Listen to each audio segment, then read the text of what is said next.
Hello everyone, and welcome back to another episode of Minecraft. I hope you enjoyed that new little intro graphic we had there, and as you can see, I have been a busy bee. I've been hard at work on the base here, kind of getting some area prepped for our projects today, but before that, we've got to get some stuff caught up, catch you guys up on some stuff that I've been working on.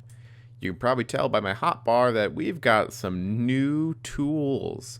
Yes, that's right. We got all the villagers up and running off camera there and got our enchantments all set, got our gear all up to just a really good spot so that we can handle ourselves for bigger projects and just not have to worry about slow tools, because this whole flattening that you saw in the time lapse there would have been a nightmare without it, and that's why I've been waiting to get started on this project, to tear down the village basically and start anew. And also we wanted to wait until we had the villager breeder so that we didn't just kill off all the villagers and not have any of those guys. But yeah, off camera, let's see here. The cow farm is new. This was just to get leather for the books and all the trading and stuff. So I've been kind of periodically going through and let's see. Yep, harvesting wheat from the farm up there, which actually yields a pretty good amount, and breeding these guys up just to really get everything. Get us a good supply of like leather and stuff, and obviously food too. I just stocked up on some new some steak there, so yeah, plenty of stuff that we need, like food and leather. But yeah, this isn't obviously like a perfect farm, it's just something that'll do for our needs right now.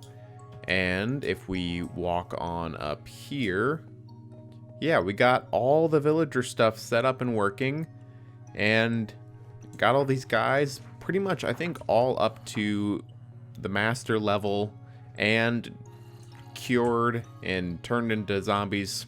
Well, not in that order, but turned into zombies and then cured multiple times to get their trades down to 1 emerald each. That way we have access to the cheapest trades possible, and it was a huge help. We also have some guys, like this guy, 1 book for 1 emerald, and then over here, 1 emerald for 1 bookshelf. So we can actually do an infinite emerald trade with those guys, and some of them have both the trades, like right here. So I can just go down the line and kind of farm emeralds that way. We've got a little sugarcane farm here for paper, and a little bit of storage over here for some of the trading materials. But yeah, it's been really good over here. I spent quite a bit of time with these guys just because of how finicky they were being. So it took a little bit of playing around with it just to get it right. Now you're probably wondering though, why did we get rid of the village? Why did we flatten it all down? And the answer is really just to kind of create a blank slate for some more projects that we want to work on. The village area was just really uneven, rough ground, like lots of stuff in the way, and it's just better to have a blank slate for some of these bigger projects that I want to try working on, like the one we're going to be doing today, an iron farm. And this is actually a pretty small amount of materials to get one of these running. I've never made one myself, but I do remember back in the day they used to be a lot more complicated, and at least to me, they seemed way less accessible, I guess. So today we're going to give it a shot, though, for the first time, just to have a steady supply of iron that we can use for various builds and projects and things, and also just because I want to try something new. The design we're going to be using is one from LogicalGeekBoy. I've used a lot of his tutorials so far, just from his Simply Minecraft series, which is great for me because it's simple stuff. It's really easy farms, easy designs that can be done pretty well in survival, and they're just not complicated. So it's just right up my alley. I'll again link to his video in the description, and if you're looking for an easy design for an iron farm, I highly recommend checking it out because his tutorials are great. He outlines exactly what you need right in the beginning there, and you can kind of get everything prepped and ready to go. So without further ado, we're going to get this thing built up, at least the structure of it, and then we have to fill it with villagers and stuff, which that'll be the kind of tedious part, but for now we can at least get the structure in.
Well, that didn't take much time at all. That was actually a lot easier than I was thinking it would be, and I was already kind of thinking it would be pretty straightforward. But I was kind of surprised how little you needed to really get this thing started up. The only thing was just getting those villagers up into their beds there. That was the only issue, or the only thing that really took a long time. Even the zombie was actually fairly cooperative getting it in there. But overall, I mean, this thing's great. It works really well, and it was super easy to get set up. You can see I've got some ladders here just for easy access to either turn off the farm or turn it back on, just with this lever right here. That blocks the line of sight for these guys. And then if I flip it back up, they can see the zombie again, and they get scared. And they should go back into bed. Yep. And scared again. Perfect. So that's really cool to see that mechanic working right there. I added some chests onto the original design from LogicalGeekBoy, just so I don't have to empty it quite as often. But let's see here. Yep, we've got stuff filling up in the bottom chest here and the top, so as this bottom one fills up, it'll kind of stack its way back up to the top, hopefully. And same thing on this side. And then again, ladders just to have easy access up here where the iron golems spawn. And I don't know, maybe one day we can make a stacking iron golem farm where it kind of uses the same design, and from the upper levels they'll just fall down to this single collection system here. But I have a feeling I just won't need something that powerful or that efficient per se. This should be more than enough for me. I think it does something like a couple hundred iron per hour. So a good AFK session should really take care of all my iron needs. At least for now. I don't really see us needing more. I mean, it's only been running for a little bit and we're almost at like a stack of iron in each one. So yeah, it's turning out really great.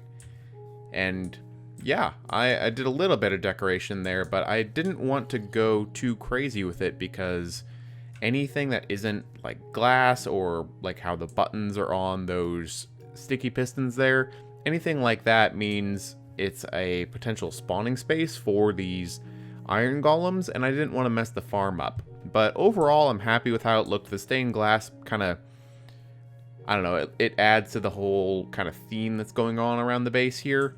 And maybe I'll add some like support pillars coming down from the corners here, just to make it look like it's actually like supported by something. Although in that case, then I could just kind of take these trapdoors down.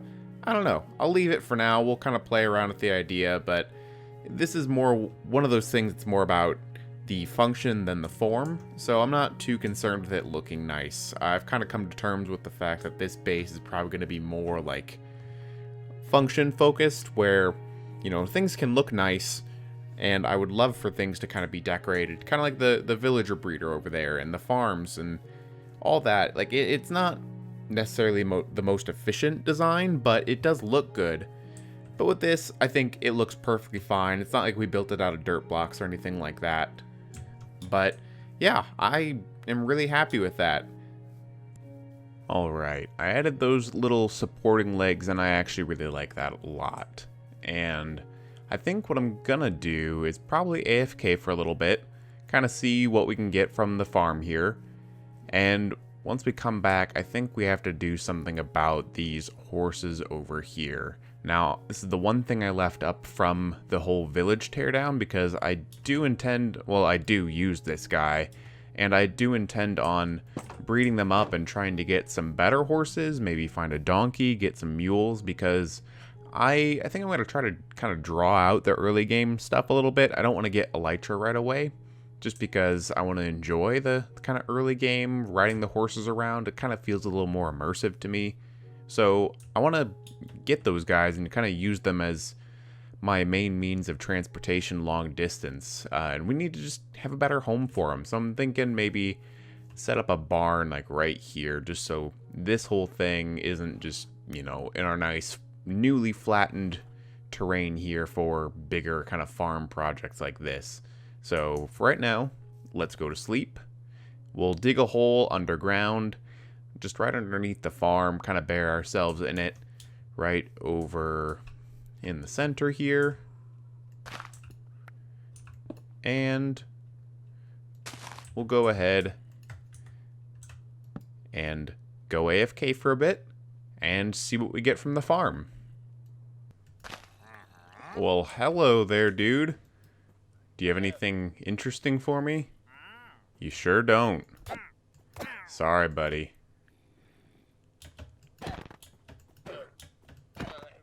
Alright, let's get out of here. And we got you. Alright. So, that was a pretty good AFK session. We, my fiance and I went and wrapped Christmas presents. We, what else did we do? We had dinner and did some yoga. So, I was gone for a couple of hours in total. But let's see what we have got here. I imagine we'll have a pretty decent amount. At least I hope so.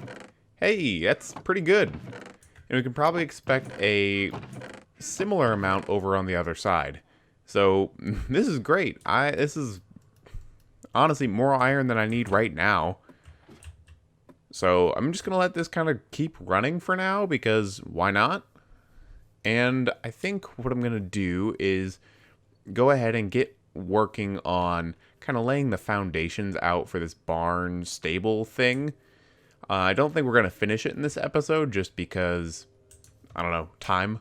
But we'll see. I'm going to try to do it in the form of a time lapse so we can hopefully kind of squeeze a little more into it. But we'll see. And let's jump into that now before I waste any more time rambling.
certainly took me a little bit longer than I thought it would.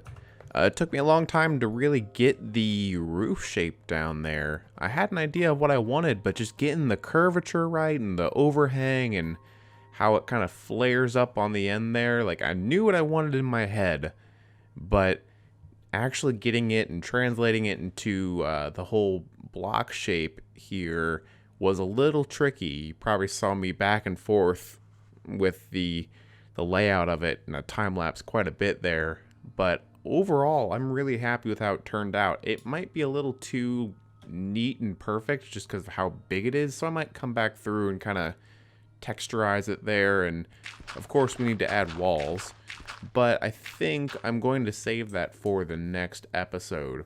Give us a good project and really work on getting a good traveling around horse, maybe try to find some donkeys and stuff, maybe get those llamas into some pens so we can kind of turn them into pack animals if we ever need to transport resources long distance. I think that'd be pretty cool.